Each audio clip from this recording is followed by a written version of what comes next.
Cricket bat শুরুতে এমন না, তবে এমন হতো।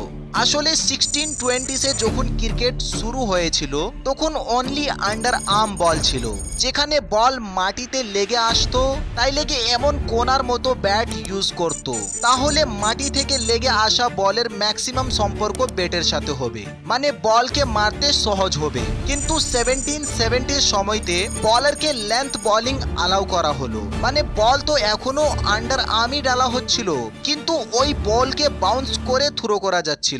তাই ওই ব্যাটটি একটু চেঞ্জ হলো, মানে ব্যাটটা সিধা ফ্ল্যাট হতে লাগলো।